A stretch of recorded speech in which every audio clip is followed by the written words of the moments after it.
বিসমিল্লাহির রহমানির রহিম। কোরআন শুরু করার আগে কয়েকটা গুরুত্বপূর্ণ বিষয় জানার চেষ্টা করি।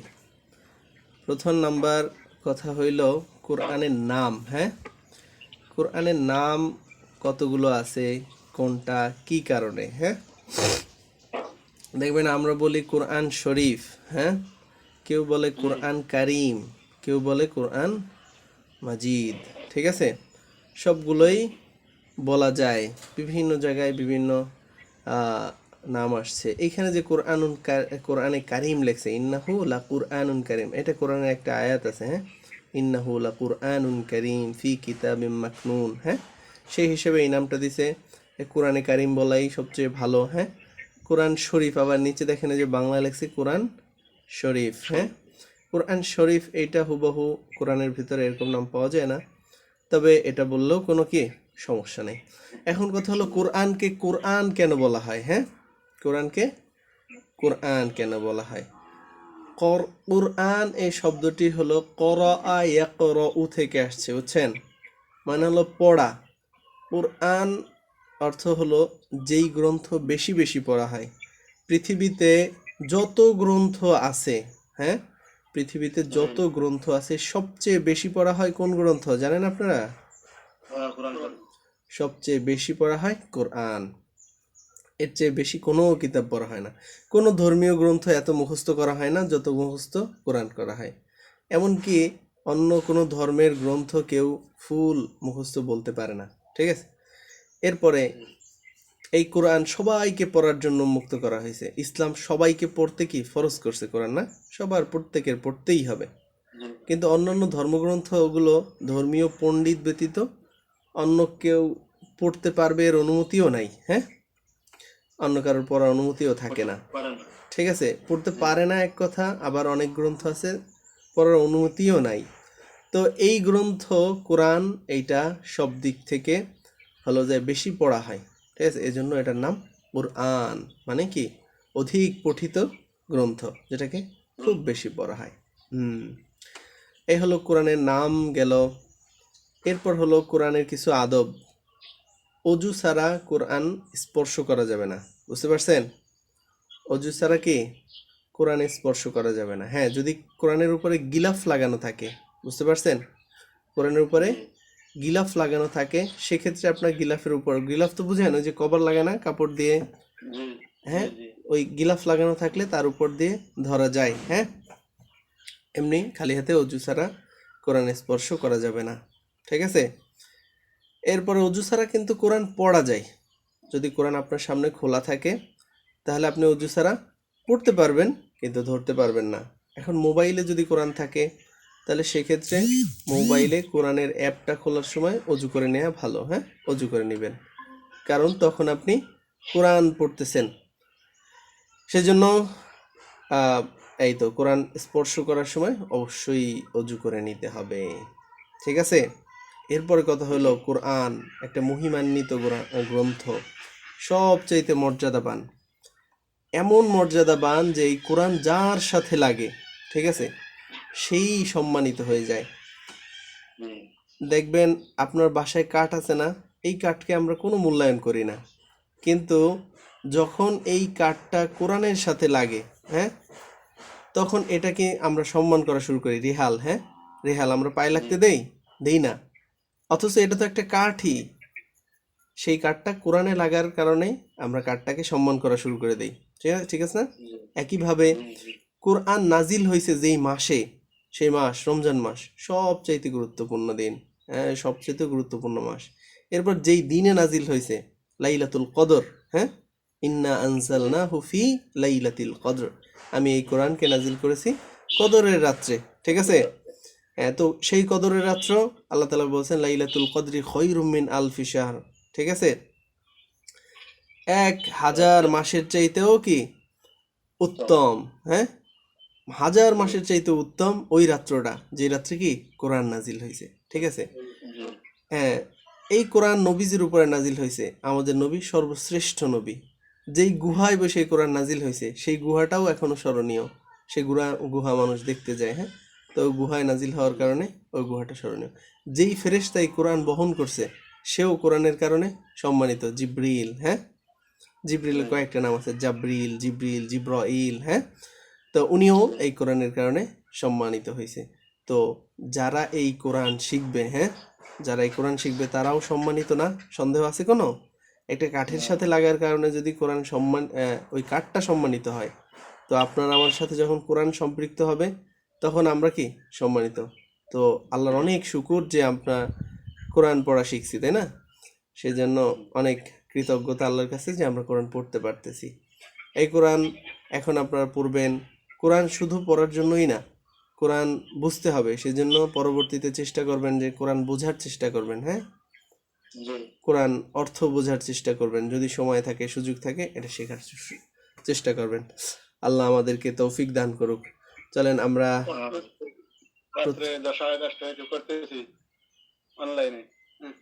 হ্যাঁ, আচ্ছা চলেন আমরা কোরআন পড়ি, তারপরে এই সংক্রান্ত কথা। সূরা ফাতিহা আমরা পড়ে ফেলছি, সূরা বাকারার শুরু থেকে পড়ব। শুরুতে আপনারা আমার সাথে পড়েন, তারপরে আমরা বানান করে আবার পড়বো ইনশাআল্লাহ। আউযু বিল্লাহি মিনাশ শাইতানির রাজীম। আউযু বিল্লাহি মিনাশ শাইতানির রাজীম। বিসমিল্লাহির রহমানির রহিম। বিসমিল্লাহির রহমানির রহিম। আলিফ লাম মিম।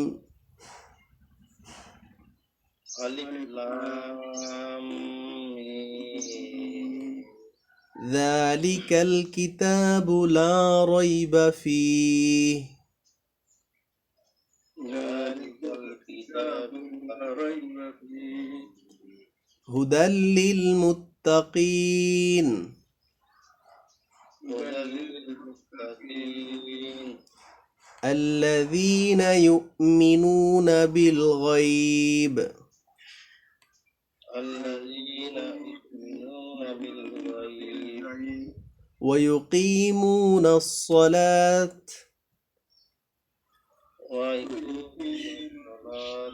ويقيمون الصلاة.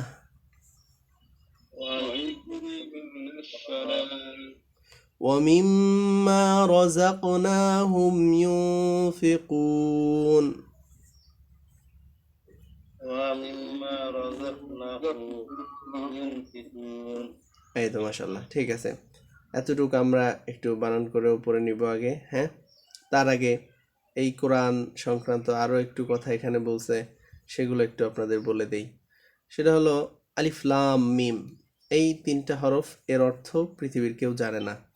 এই হরফ তিনটা আল্লাহ তাআলা কোরআনে দিছে, এরকম আরো বহু জায়গায় এ ধরনের হরফ দিছে যেগুলোকে হরফে মুকাত্তাআত বলে, হ্যাঁ। এগুলো দিছে চ্যালেঞ্জ স্বরূপ।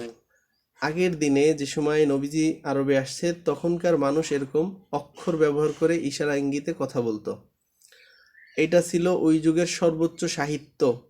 তো তখন আল্লাহ তাআলা আরো কঠিনভাবে এমন কিছু সাহিত্য দিছেন, এই যে আলিফ লাম মিম, এগুলো তো চ্যালেঞ্জ দিছেন কাফেরদেরকে, পারলে এগুলোর অর্থ জেনে দেখাও, হ্যাঁ। তো পৃথিবীর সব কাফেররা এখানে মানে এসে পরাজয় বরণ করছে, কেউ এর অর্থ বলতে পারে নাই, হ্যাঁ, আজও পর্যন্ত কেউ বলতে পারে নাই। এরপর আল্লাহ তাআলা বলতেছেন যালিকাল কিতাবু লা রাইবা ফি, অর্থ হলো ওই কিতাব যাতে কোনো সন্দেহ নাই, ঠিক আছে। অথচ এর অর্থ করা হয় এই কিতাব যাতে কোনো সন্দেহ নাই। কেন? তাহলে জালিকা কেন বললো, ওই কিতাব কেন বললো?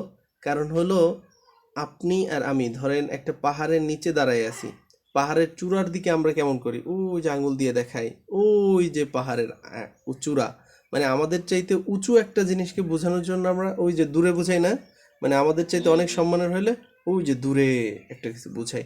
তো এই কোরআন সম্মানের দিক থেকে অনেক উঁচায়, ঠিক আছে, সেখান থেকে আমরা অনেক নিচাই, সেই জন্য এটাকে বলছে জালিকাল কিতাবু, ওই কিতাব, ঠিক আছে। তো এই কিতাব হলো অনেক সম্মানিত, এটা বোঝানোর জন্য ওই কিতাব বলছে, কিন্তু কিতাব তো আমাদের কাছে, সেই জন্য আমরা এটা এই কিতাব বলি। যালিকাল কিতাবু লা রাইবা ফি, এই কিতাবে কোনো সন্দেহ নাই, কোনো ভুল নাই। যারা সন্দেহ করছে পৃথিবীর ইতিহাসে তারাই লাঞ্ছিত হয়েছে, হ্যাঁ। কারণ এই কিতাবে সন্দেহ কেউ বের করতে পারে না, কোনো সন্দেহ নাই। হুদাল্লিল মুত্তাকিন, এই কিতাবটা হলো মুত্তাকিনদের জন্য হেদায়েত।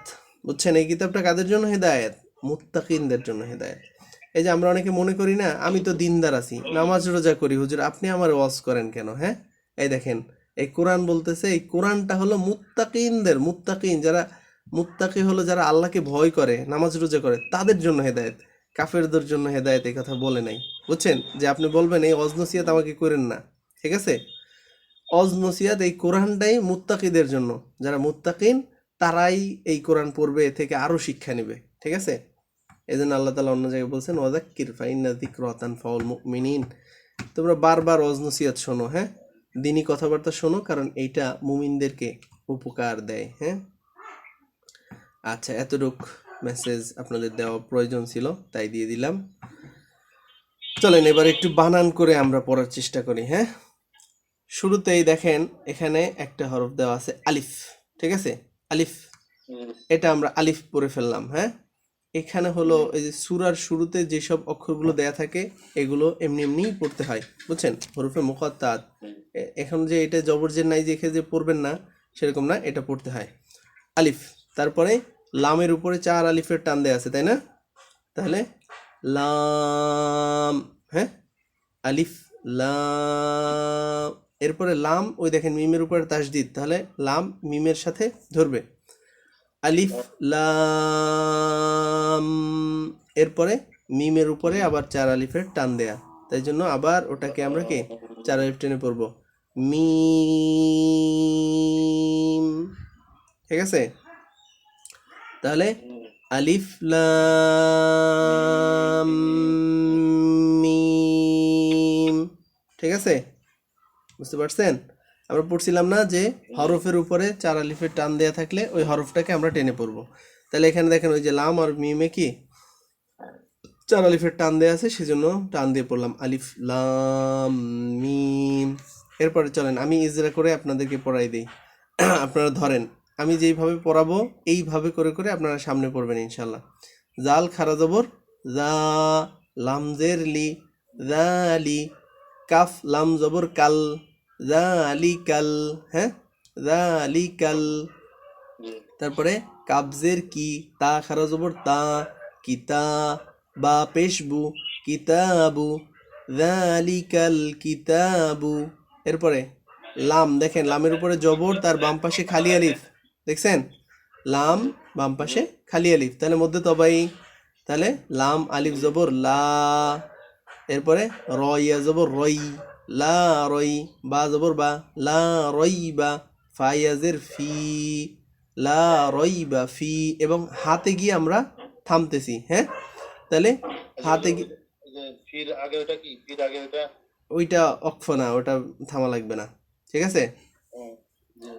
হ্যাঁ, তাহলে লা রইবা ফি, হাতে গিয়ে থেমে যাব, তাহলে লা রইবা ফি, ঠিক আছে? এবার পুরোটা পড়ি, যালিকাল কিতাবু লা রইবা ফি। এরপরে হা পেশ হু, এরপরে এই দেখেন দালের উপরে 2 জবর, এরপরে লামের উপরে তাসদিদ। আমরা বলছিলাম না জজম অথবা তাসদিদের ডাইনে যদি 2 জবর থাকে, হ্যাঁ, 2 জবর থাকলে কি করব আমরা? 1 জবর ধরে পড়বো, তাই না? তাহলে এরপর পড়েন দাল লাম জবর দাল, হ্যাঁ, হুদাল, হ্যাঁ, হুদাল। এরপর লাম লামজের লিল, হুদাল লিল, হুদাল লিল, হুদাল লিল। এরপরে মিম তা পেশ মুত, তা জবর তা, মুত্তা, হুদাল লিল মুত্তা, কফ ইয়াজের কি। এর পরের অক্ষরে থামতেছি, তাহলে কি হবে? মধ্যে আরজি না, জেরের বাম পাশে জজমলা ইয়া, তবাইর হরফ হয়েছে, তার বাম পাশের হরফে আমরা থামতেছি, তাহলে মধ্যে আরজি, তাহলে কি হবে? মুত্তাকি। এরপরে নুনে গিয়ে থেমে যাব, মুত্তাকিন, হুদাল লিল মুত্তাকিন। এরপরে হামজা লাম জবর আল, হ্যাঁ, লাম জবর লা, আল্লাহ, জালিয়াজের জি, মধ্যে তাবাই হয়েছে, তাই না? জেরের বাম পাশে জজমলা ইয়া, আল্লাযী, এখানে জাল আসছে নরম করে, আল্লাযী, নুন জবর না, আল্লাযীনা, ইয়া হামজা পেশ ইউ। এই দেখেন ওয়াও এর উপরে হামজা, আমরা বলছিলাম না ওই যে উপরে যেটা থাকে ওটা পড়বো, তাই না? জি ইয়া হামজা পেশ ইউ, আল্লাযীনা ইউ, মিম জের মি, ইউ মি, নুন ও পেশ নু, মধ্যতাবাই হয়েছে পেশের বাম পাশে জজমলা ওয়াও, জি তাহলে মধ্যতাবাই ইউ মিনু, নুন জবর না, ইউ মিনু না। তারপরে দুইটা শব্দ পাইলাম তাহলে আল্লাযীনা ইউমিনুনা, তারপরের অক্ষর বানান করি বা লামজের বিল, গয়া জবর গইন, ইয়া জবর গই, বিল গই, বাজের বি, বিল গইবি। আবার পিছন থেকে পড়ে আসবেন আল্লাযীনা ইউমিনুনা বিল গইবি। হ্যাঁ, এরপরে ওয়াও জবর ওয়া, ইয়া পেশ ইউ, ওয়াইউ, কফ ইয়াজের কি। এখানে বুঝতে পারতেছেন ওই যে কফের পরে উপরের দিকে একটা ভাঁজ, ওইটা হলো ইয়ার মাথা। হ্যাঁ, নিচে ওই দুই নোক্তা।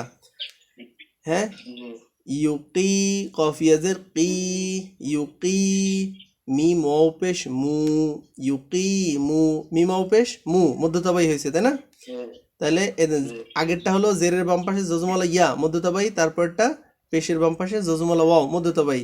তাহলে ওয়ু কি মু, নুন জবর না, নুন সদ জবর নাস, ওয়ু কি মু নাস, সদ জবর স, ওয়ু কি মু নাস স, লাম খাড়া জবর লা, ওয়ু কি মু নাস সলা, তা জবর তা, ওয়ু কি মু নাস সলাতা। যদি আমরা এখানে থামি তাহলে কি হবে? তাটা হা হয়ে যাবে, তাহলে ওয়ুকিমুনাস সলাহ। হ্যাঁ, ওয়ুকিমুনাস সলাহ হবে। আর যদি মিলে মানে যদি না থামি তাহলে ওয়ুকিমুনাস সলাতা। হ্যাঁ, সলাতা। তাহলে এরপরে আবার শুরু থেকে পারি আল্লাযীনা ইউমিনুনা বিল গায়বি ওয়া ইউকিমুনাস সলাতা। এবারে ওয়াও জবর ওয়া, মিম জের মিম, মিম জের মিম, ওয়া মিম, মিম আলিফ জবর মা, ও মিম মা, র জবর র, ঝা কব জবর জাক, রজাক, নুন খাড়া জবর না, রজাক না, হামিম পেশ হুম, রজাক না হুম, ও মিম মা রজাক না হুম, ইয়া নুন পেশ ইউন, ফাজের ফি, ইউন ফি, কফ ও পেশ কু, ইউন ফিকু, নুন জবর না, ইউন ফিকুনা। তাহলে ওয়ামিম্মা রাযাকনাহুম ইউনফিকুনা, কিন্তু আমরা অক্ফ করব তাই না? তাহলে দেখেন পেশের বাম পাশে জজমলা ওয়াও, তারপরে কি পরের হরফে আমরা থামতেছি, তাহলে মধ্যে আরজি হলো না? তাহলে কি পড়বো? ওয়ামিম্মা রাযাকনাহুম ইউনফিকুন। বুঝছেন? এতটুকু পারবেন না কালকে? জি পারবেন হ্যাঁ, তাহলে আজকে এতটুকু পড়লাম। এতটুকু আপনারা বানান করে করে সব বুঝে বুঝে শিখে আসবেন। হ্যাঁ, ঠিক আছে। তাহলে আমরা পড়ে ফেললাম কোরআনের প্রথম সবক। কোরআনকে অনেক সম্মান দিয়ে পড়বেন। হ্যাঁ, হেলান দিয়ে পড়া যাবে না, পারলে বসে পড়বেন। হ্যাঁ, যদি অসুস্থ থাকেন, বসতে পারেন না ভালো করে, তখন হেলান দিয়ে সমস্যা নাই। চেষ্টা করবেন নামাজের সূরাতে রেহাল নিয়ে বসে পড়ার জন্য। কেমন? কোরআনকে যত সম্মান দেওয়া যায়। আল্লাহ আমাদেরকে তৌফিক দান করুক।